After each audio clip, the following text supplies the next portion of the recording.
Hey divas, how are we doing today? I have an aloe vera drink today just because I'm feeling kind of fancy, you know? You know how it is?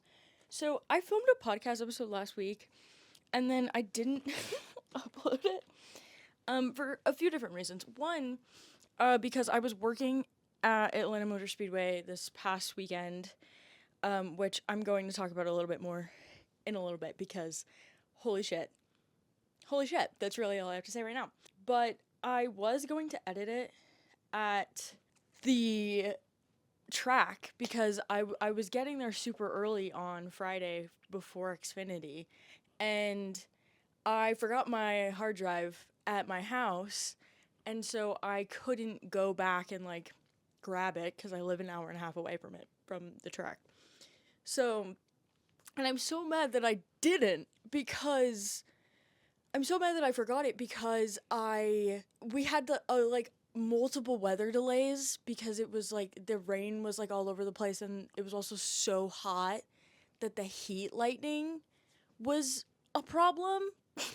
Y'all ever have to deal with heat lightning before? Because that shit was terrifying. I'm sure it's like all over the country right now because this heat wave is no joke. I I'm an I'm an SSRI girly, so I take like antidepressants that like make you more prone to heat. I can't be outside for longer than like 20 minutes, 30 minutes at a time because I literally feel like I'm going to die. I drank so much water this past weekend that I nothing was helping. I think I had like one liquid IV and then like multiple Gatorades like within a day in addition to just like plain water because you're not supposed to drink more than 2 liquid IVs a day, I think.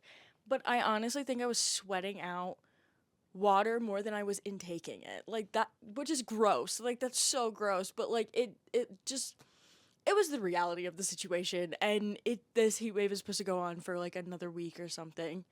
And I'm not here for it, man. I'm so not here for it. It's like the AC in my house like can't keep up with the weather that's happening outside. Like it's so bad. Like it's just so gross. And what's even worse is like living in the south, like it's humid as fuck. So like it's so humid and gross outside. Like I don't even want to go outside. Like if it was a dry heat, maybe it cuz like it's like what? It's like 88 degrees.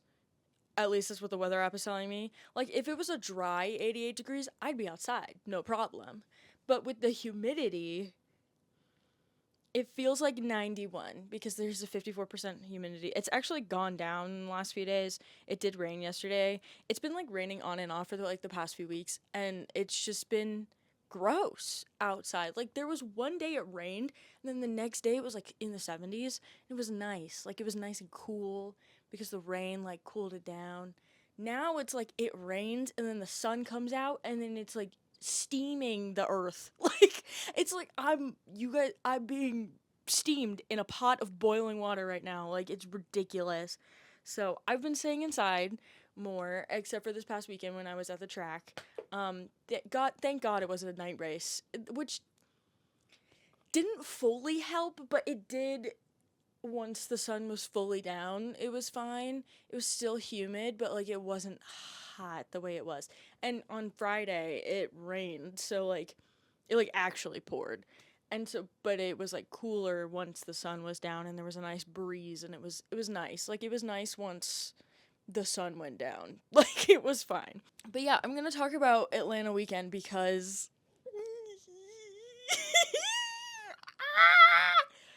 so I talked about him in the first episode, but I am a huge Chase Elliott fan, okay? I have been a Chase Elliott fan for 10 years, which is weird to say out loud. I'm not even gonna lie. Like, I'm literally 24. I've been a fan of his since I was 14. I got to watch him win in person! In person! I need to hold the microphone far away because I'm yelling. In person! At Atlanta, his home track, okay? At Atlanta. And like the last 2 laps were fucking crazy. The passing that was happening at that race was insane. I don't know why so many race fans keep bitching about how it was a bad race. I don't know what else you want from these next gen cars that don't do anything.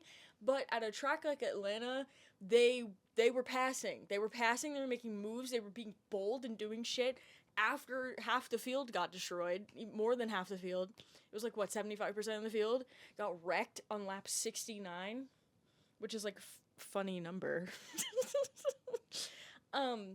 But I was standing there in on pit road. I was not far from his pit box, but like I was a little bit further down because I couldn't see the screen. They have two screens at Atlanta, and where you are, if you're not in the right spot on pit road, like you can't really see it, and because of where pit road is, you can't like see whatever. So they went past start finish. They went past pit road. They went into turn one. And I turn and I'm watching, and they're getting onto the backstretch, and I see Alex Bowman push him forward, and he gets in front of Brad, and I was like, there's no way. I was like, there's no way he's about to win on the white flag. There's no fucking way that he's about to win on the white flag. And then they came into turn 4, and out of turn 4, and they were on the front stretch, and I was in shock. Like, I actually started shaking from adrenaline because I have never seen him win in person. Like, I've seen him win watching on TV and all of that, but, like, I've never seen him win in person at a race that I've been at. And this being the track that I was raised going to every summer and, like, going to races with my dad, and, like, Atlanta Motor Speedway was the first place I met him in person. I'll put the picture up of when I was 14 years old. This is from 2015. He I don't look like myself. He does not look like how he looks now. Like, it's I've been there. I've been there, okay? So it's just very full circle moment for me. I'm never gonna let it go because now he's locked into the playoffs, and I put on my vision board of him for 2024 of him with the Cup Champion trophy that he won in 2020, because he's gonna win it again this year, and I don't care what all the doubters say, he's gonna win it. I was a little bummed that Alex Bowman didn't come in second place, but it was really close between him and Brad, I'm pretty sure. But Alex was doing so good all day. And then even after that wreck, like, Carson Hocevar was, like, able to be in the top 10, I think. Like, he got fucked up in that wreck, and he made it back up there. And I don't know why people doubted him. Like, I really don't. My bracket, everyone's bracket got destroyed. There's not a single perfect bracket that exists. Out of all of the ones that were submitted on NASCAR.com, none of them are good, because that wreck took out 75% of the field. Yes, some of them went back out, but a lot of them were taken out. All of Team Penske was gone, which is just haha funny to me, because they were the first two rows of the starting grid. It was Joey and Ryan, and then it was Joey and Josh Berry, and then it was Ryan and Austin. And I'm like, yeah. And then all four of them didn't finish the race. Joey's car got fucked up. It was teeter-tottering on the way to pit road. I've never seen a race car move like that, like, ever. I've seen some shitty wrecks. I've never seen a car move like that before. But so happy no one flipped over, because Atlanta is one of those places where I get a little worried. I'm very worried for Daytona, though, because Priest got airborne the last time. He needs to, like, pretend to be sick or something, so, like, he doesn't have to race Daytona. Well, he might not be able to, because that's, like, the last race before the cutoff of the playoffs, so I don't know. Yeah, it's just, like, it was crazy. And then on Friday, I met Dale Jr.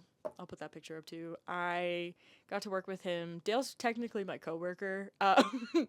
So I went behind the scenes with him with his new show that he's doing with Bleacher Report. I think it airs this week.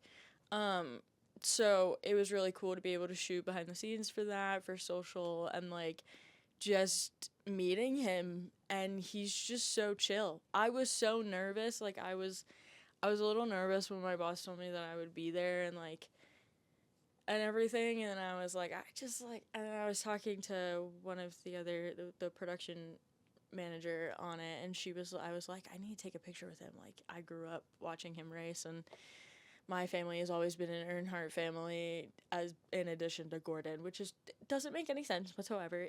It doesn't make sense. My grandma is a huge Earnhardt fan, was a Dale Earnhardt fan, is a Junior fan. My dad is a Jeff Gordon fan. Does it make sense? No, but it's fine because it doesn't matter. But he was really sweet. He was so nice. I told him, I was like, I grew up watching you race, and like my dad has all this memorabilia and stuff, and I said, I think there's 2 cardboard cutouts of you in the room that exists full of NASCAR stuff. And he was like, that's actually really cool. And so I got a picture with him, and he was just super nice. He was really concerned about stuff that he like messed up on during the show. Like, he's just such a dude. Like, he's just a normal guy. And it's so weird. It's so weird.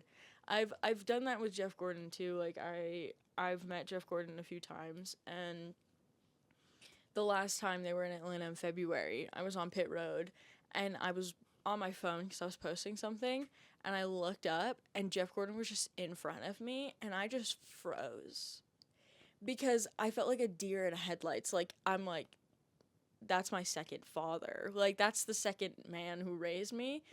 Junior's the third. It goes my dad, Jeff Gordon, Dale Jr. Like, those are the men that made up my childhood. But yeah, no, crazy weekend, insane. Nothing's better than seeing your favorite driver, but nothing is better than seeing your favorite driver win in person and then being able to have the credentials to go to victory lane and watch him get out of the car. Dude, was so fucking cool. I just, like, it was insane. It was insane. Okay. Yeah, I'm done talking about NASCAR. I swear, I start talking about it at the top of every single one of these episodes. And honestly, it's probably going to continue that way. And I'm probably going to turn a lot of people off of this podcast because I don't shut up. But I love my job. My job is super cool. But yeah, Chicago's this weekend. Looking forward to that. I hate the 4th of July. It is my least favorite holiday. It has nothing to do with the fact that this country is a nightmare, but it does have to do with that's an added layer of it. I'm not a fan of the 4th. And I have to stay home and make sure my dog doesn't flip the fuck out from the fireworks, my poor baby, because she gets scared and she doesn't like them. And they do them all around here, even though I don't think they're technically allowed to, like, within the neighborhood and stuff. I think the HOA is like, no, but I honestly don't know, so. But yeah, not really planning on doing anything for the 4th. I think I'm gonna go see the F1 movie. I don't know much about F1. I just know it is a movie with Brad Pitt in it, and it is about F1, and I know very little about the sport. I'm a NASCAR girl through and through. I don't know much about F1, so I'm excited to go see it, and I'm going to go see Elio tonight. I know I'm going to cry. Pixar, I think, makes it their mission to make people sob their eyes out with every original Pixar film that comes out. But apparently this has been doing really bad, like, money-wise, like, production money-wise, because Disney did not promote it, like, at all. The only time I was seeing promotional material for it was, like, 2 weeks before it came out. I barely knew about it because the only reason I actually knew it was coming out was because I follow a lot of, like, Disney TikTokers, like, the Disney adult TikTokers. I love them. I love their little community. They're some of the most positive people on this, in, like, the internet space, I swear to God. And some of them are, like, genuinely, like, so nice. And it's just, like, so, like, I saw them talking about it, and I was like, oh, like, this is a new Pixar film. That was the only time I really heard about it. They didn't really do anything to promote it, and it looks so freaking cute. Like, it looks so cute, and people are, like, bitching and whining. They're like, no one likes this animation style, and I'm like, I don't have a problem with the animation. Like, I love the animation in Luca. I think it made sense for the type of film that it was. Same thing with Turning Red. I think Turning Red looked great. Like, and I think Elio looks good too. Like, I understand, like, it's, like, being used insanely lately with Pixar, but like it's not the same style every time either. Like they change them up, and it's like it's different artists and stuff. But I did hear that they hired a bunch of 2D animated animation artists. So they're trying to get more 2D animation out, which I think is pretty cool. I mean, that's what Disney was built on. I don't know why they're not marketing their stuff that seems like it would do well. It seems very stupid.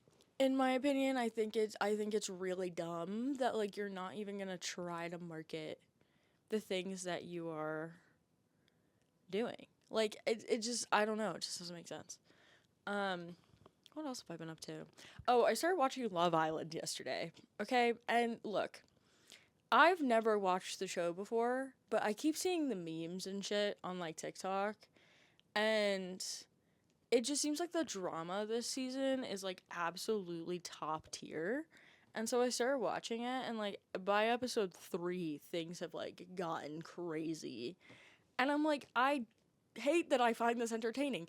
I like don't think I'm above reality TV. It's just never been something that I've really been interested in. I don't really care to watch it.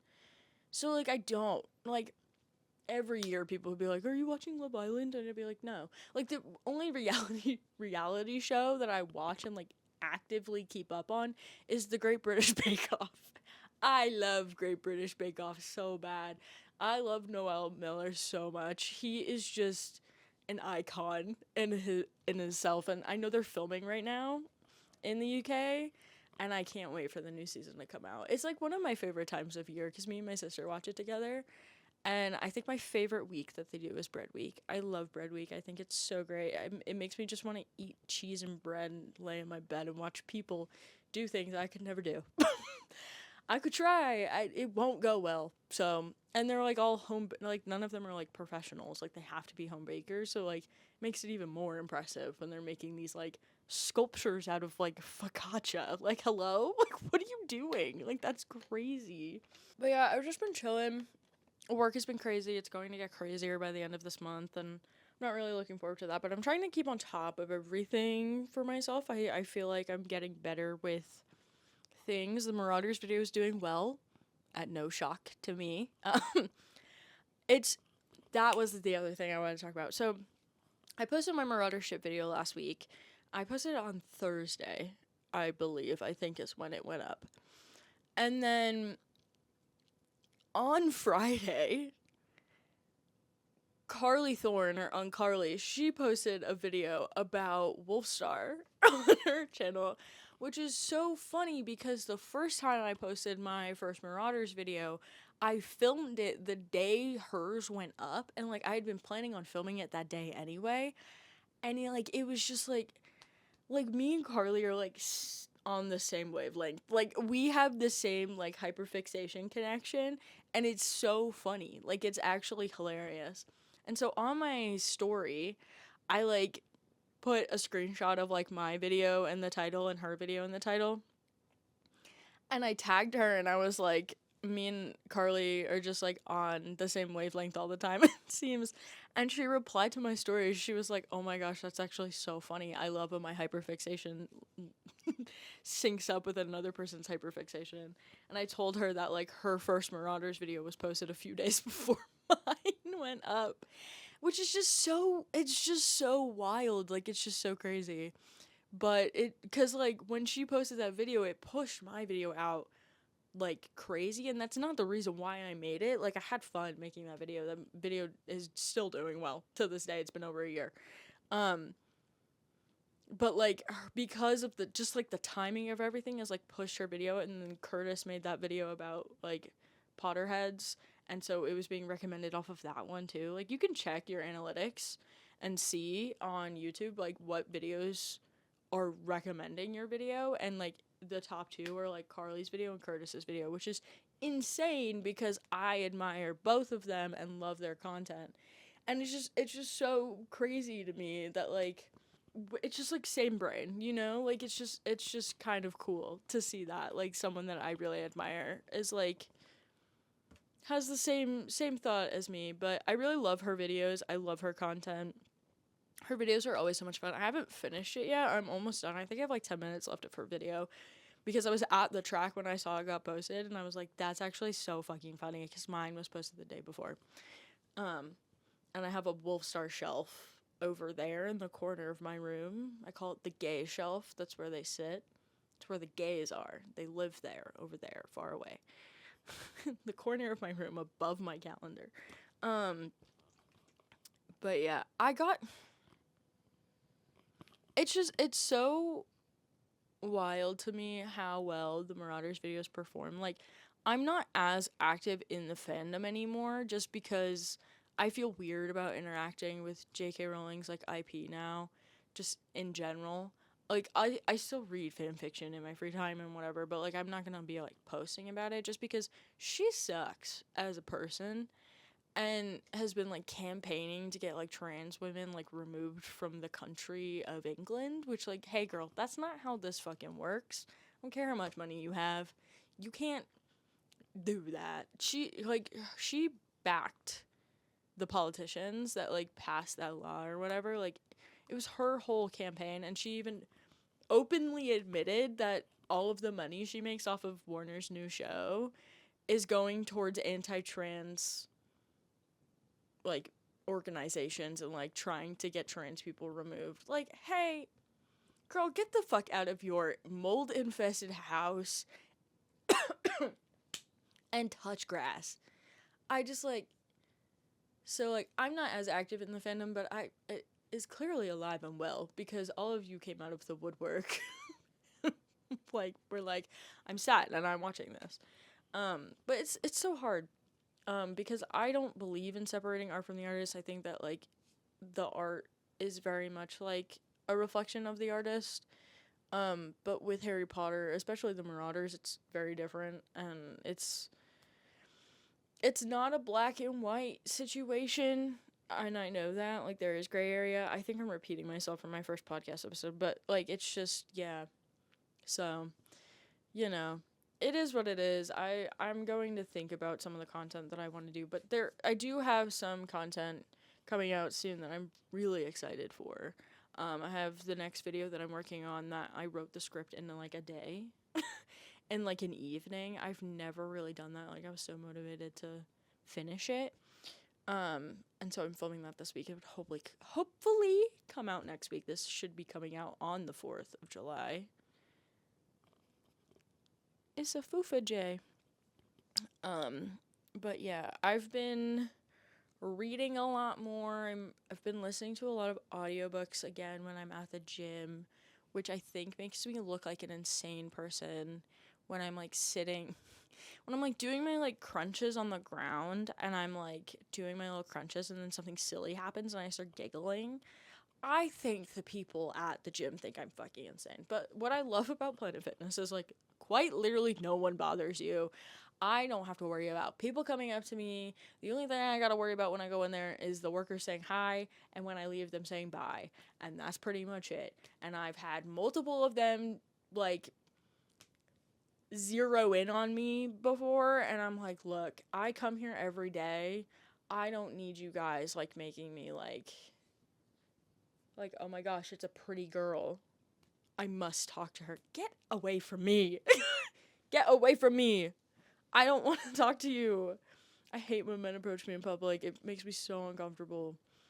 Like, you scare me. I don't know who you are. Please go away. Please go away. Please go away. That's happened to me at races, too. I think it was at Talladega. I actually kept a tally of how many times men approached me without me wanting them to. And specifically, like, middle-aged white men that could be my father.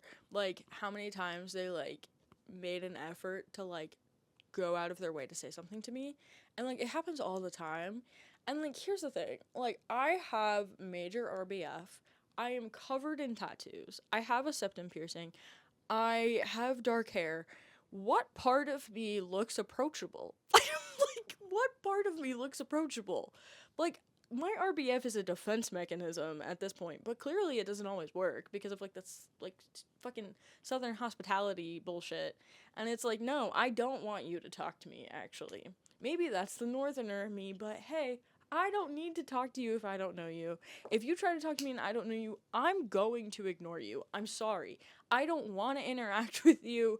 I don't want to talk to you. Maybe that's just because I'm from New York. Like, I don't know what, like, why do you feel like it's okay to come up to me and try to talk to me? Or, like, I've had this is like a universal experience for women, but like when men are trying to get around you, they like put their hand on your waist. It's like, hey, you don't have to touch me. You can keep your hands to yourself. You don't have to fucking touch me or anything. Like, you can just say, hey, excuse me, and I'll hear you with my ears because I'm not fully deaf, I'm half deaf. I'll still hear you and I'll move out of your way. You don't need to fucking put your hands on me at all. And I feel like every woman that I know has had that experience. And it's just so annoying because, like, I really want to turn around and, like, deck you in the face. I'm gonna be like, well, why'd you punch me? Why'd you touch me? Like, hey, dude, no, I'm sorry. It's just like, keep your fucking hands to yourself. It's not that hard. That's a lesson you learn in kindergarten. Is like not to touch other people without their consent. That's like the, like, what? What are we doing? I just like I just like it happens a lot at tracks. It didn't happen much at Atlanta because I stayed held up in the media center as much as I could because it was hot as fuck outside. But still. But yeah, I just finished I had a breakthrough, which is not I've read one book by Becky Alberti. I've talked about her on my YouTube channel before. She wrote like Simon versus the Homo Sapien Agenda, which turned into Love, Simon. I tried to read that, couldn't get through it, never finished it. Then I read What If It's Us, that is co-written between her and Adam Silvera. Hated the character that she wrote. I found him so fucking annoying. I couldn't stand him. And then during Pride, I read Imagin, obviously, because I had so many people telling me, like, it was really good. It's a YA coming-of-age story, like, queer story of a girl who's, like, discovering that she is actually bi. And that, like, she's been told that she's straight her whole life and everything. And it's, like, she's in her senior year of high school, and, like, she's about to go into college and, like, all of that. And it was significantly better than the other writing of hers that I've read. And, like, I didn't hate it. I actually did kind of enjoy it. There were moments where I was like, Becky, why? Why are you putting this in here? I just, like, when, like, authors, like, repeat things or, like, phrases to start chapters or, like, within, like, to describe something and they use the same thing, it gets on my nerves. I can't, like, it checks me out because I'm like, yeah, I've already heard that. Like, I've already listened to that. But I had it checked out from the library and I was listening to the audiobook in addition to reading it. But because there were, like, so many, like, text message exchanges and, like, abbreviations, I needed to just, like, pause the audiobook and, like, just read the messages because the way that it was narrated, I was like, my brain feels like it's gonna blow up right now. I was like, this is such a visual thing that I need to be, like, reading with my eyes and not listening to it. And so, like, I just, like, eventually just gave up and just turned the audiobook off and went ahead and read and finished reading it. But I didn't hate it. I don't know if I'm going to seek out more of her writing. I don't know. What If It's Us was, like, one of the lowest rated books I think I read last year. And it's just such a shame because, like, I know Adam Silvera is a really great, like, a big staple in the YA queer writing genre of things. Like, he's a very popular gay author who writes coming of age YA stories, like, that are very good. I have the book, but I haven't read it, of They Both Die in the End. I haven't read it yet. And I know, like, Becky Alberti's, like, Love, Simon was something that happened, and, like, it was based off of her book. But holy shit, her writing makes me want to, like, claw my fucking skin off. Like, it's just so irritating to me. And what I learned is she lives in Atlanta. Didn't know that. Thought she lived in New York. And I'm like, well, there's a good chance I've seen this woman and didn't know. So I'm just like, haha, that's so funny. Okay, it's whatever. But I didn't hate it. It was okay. It was a little too relatable. Um, as someone who's gone through that before, but it just, yeah. So like it just, I don't know. I don't know. I don't know, man. Things are hard right now. Life is difficult. Everything in this country is going to shit. Like they're trying to pass this fucking budget bill or whatever. Um, things are just hard right now. I think it's just like the way that things have been going. It's just with everything happening in this country, it's just hard. And then like the stress level in my life has been ridiculous. I talked about it in the episode that I didn't post, but I have a lot of change happening that's going to happen at the end of this month for work, and I'm not very happy about it because I didn't really get a say in the situation. Um, it's just kind of happening to me, and like I am being affected by it, even though it doesn't like what has happened doesn't fully directly involve me. But I am still experiencing the effects of that thing. Um, which isn't fun. I don't like not having control over a situation that I am being affected by. And it's like there's not really anything I can do, and it's hard to come to terms with stuff like that. And so like I've been trying my hardest to do so, and I'm slowly but surely getting there. It's just like I'm also like in denial right now that it's not going to happen even though I know it will. So therapy's been fun lately. It's been so much fun. I don't really have much else to talk about, I don't think. There's like all the like Doja Cat stuff that was happening, but I feel like enough people have talked about it. I don't even need to bring it up. There's the fucking Mr. Beast AI nonsense. What is happening? This whole entire field of like the internet being a career was not something that was like meant to happen, you know? Like it wasn't when YouTube was made, I don't think it there was ever an idea that like oh, like this could be someone's full-time job. Like it was just supposed to be a place where videos were accessible. And then it turned into this whole thing, and now you have things like TikTok and like people making money off of things on Instagram, and it's like it turned it like it's evolved into this thing that feels like it's just evolving further into something that is going to turn bad very fast. Like all of this AI shit is just so annoying, and it's just so frustrating because there's been a lot of talk on this on Book Talk as well of like this creator was promoting an app, a generative AI app that steals the IPs of authors. And then multiple authors were talking out about it and being like, yeah, no, our work was stolen and this wasn't okay. And then another author went on this whole rant on her story, I think it was Jessa Hastings, about how generative AI and like general AI are the same thing. And how like generative AI and your Roomba are the same. And it's like, hey, no, it's not.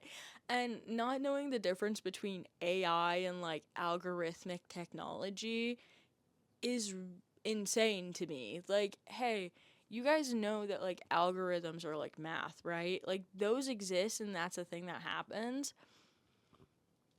AI is like that, but like worse. Like it's slowly gaining consciousness, and I don't think enough people are worried about that. I don't think enough people are worried about the fact that Gronk, the like AI thing on Twitter, like was able to like turn against Elon because it learned compassion and empathy as a robot. Like I don't like we should be worried. We should be worried, and I don't think enough people are. Like there are too many like tech bro AI guys that are like, no, it's like this really cool thing. I'm like, and I'm not saying all AI is bad. Like some is good. It helps with like medical stuff too. Like it can help prevent diseases from forming long before they even happen, and like can really help people. But using it for like the arts and shit is so stupid. Like, you're not even, AI is trained off of humans and their work and their art. It can't make its own thing. That's the thing. It's just like a regurgitation of everything else that it has ever seen and consumed and been trained on. It can't make up its own ideas. So like, why are we so like, it's so, so that's why I don't understand why so many people are like, it's so innovative.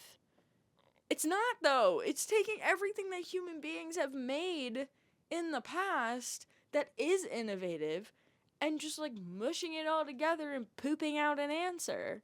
Like, it's not actually doing anything groundbreaking.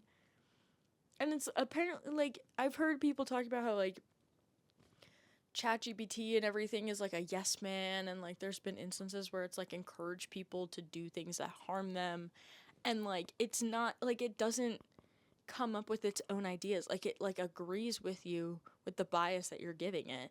And it's like, I think I've used ChatGPT like twice, and the reason why I used it was because I needed a template for like my resume and my cover letter, and I couldn't remember what like how a cover letter should be built. So I asked ChatGPT for like a template of a cover letter for like a media job or something. And it gave me a template, and then from that template I like went like, okay, so you would use like this type of sentence here, whatever, and wrote my own. But like, I used like the layout sort of to like help me write my cover letter, and that did land me the job that I got. But it's not like I had ChatGPT write it for me. I didn't have it write it for me. I had it help me get to where I needed to be and use it as a resource. If you're using it like that, fine. But then you have people like doing it, to, like making their homework for them and like writing essays for them. It's like, you're not learning anything. Like, this is why kids can't fucking read, because you give them an iPad that has an AI bot built into it. It can ask it anything, get it to do anything it wants. You're not learning real skills. Like, it's so sad. Like, people keep talking about how it's like so innovative, and it's not. It's just a regurgitation of everything we as humanity have built on our own previously. And like, they're like making like robots and shit that have AI in them that like understand like its surroundings. Hey guys, have we not seen Terminator? There's multiple movies about why this is a bad idea that came out fucking years ago, before we are where we are today. And someone's watched Terminator and said, "Actually, I want that to happen. Actually, I want Blade Runner. I want to live in Blade Runner." Why? Hey, I don't involve me in this. Like, I don't use ChatGPT like ever anymore, because like, one, the environmental impact, but two, I don't need to, because I have a brain in my skull and can solve my own problems. And also, just like, I try to avoid the like AI summaries of things as much as possible. Like, Google does it on its own now, and usually it's wrong. It's like, it's completely ruined just everything. It's in every single space ever, and it's like, why? It honestly doesn't need to be. Like, there's absolutely no reason for AI to be implemented into every aspect of our lives. There are parts where like it helps for sure. Like, there are definitely AI tools that Adobe has that are very helpful, but it doesn't need to be in everything. Like, use it as a tool. Don't use it to replace the art itself. Use it to help it make your art better, but then again, like generative AI is replacing the art and the work that you would put into being creative. Don't let it do that. Like, AI is killing everyone's sparkle, and I hate it. And I hate it even more because it's on Pinterest constantly, all the time. You cannot go on Pinterest now and not see an AI image if you look something up, and I'm sick and tired of seeing it. Like, I just want real pictures. I've said this before, but like 2013 to 2015, the internet during that time period was such a wonderful place. It wasn't like it was a hellscape still, but it wasn't as much of a hellscape as it is now. And like people actually like interacted with each other, and like the fandom culture during that time period was insane. It was so good. If you were there, you understand. Like Tumblr in like 2014, 2015, dude, best time ever. I made my fan account in 2013, and I had so much fun. It was so great. I absolutely loved it. Like, and I met so many friends, and like was able to like make friends because of like the fandoms that I was in. We don't do that anymore. Like that period of the internet was so nice. Like TikTok didn't exist yet. Like YouTube still had like the big YouTubers on it, and they were still doing YouTube Rewind. And then Mr. Beast came around, and he just ruined everything. And now he's making it worse by promoting AI. I know he took like the thumbnail thing down, like the generative thumbnail bullshit thing down, like that video that I've seen of him talking about it and like promoting it has been like scrubbed from the internet. But it's like, dude, you've complained about like people stealing your stuff before. So why are you going to subject other creators to that? Like that's just so shitty. Like that's such a shitty thing to do. And it's like, okay, you make money now. That doesn't make this a good thing. It doesn't make it better. So I just but yeah, I don't really have anything else to say. Sorry for the long AI rant at the end of this. So I don't really do much. I'm just chilling and hanging out, by myself, living my life with my cat. So it is what it is. I think I'm gonna go take a nap though, cause I'm kind of tired, and then I'll make dinner, cause I'm sleepy and I am gonna go see a movie tonight. So to give me something to do. Because if I don't, I will sit here and watch all of Love Island till tomorrow. Which I can't do. I can't do that. As much as I want to, I can't. Like, I need to pace myself on that show. So, yeah. A new video next week, hopefully. And maybe another podcast episode next week. I actually don't know. I think I am still trying to do it every other week. I think that's just gonna be the situation for now. So another episode in another week, and hopefully another 2 weeks, and then hopefully a YouTube video next week. That I'm actually pretty excited to film. I'm really looking forward to that one. So that one's gonna be fun. Because I have a lot of thoughts and a lot of things to say. So I'm gonna say them. I'm ready. I'm ready to do that. But yeah. Okay, that's all for me. I'll see you guys later. Thanks for listening/watching. Bye!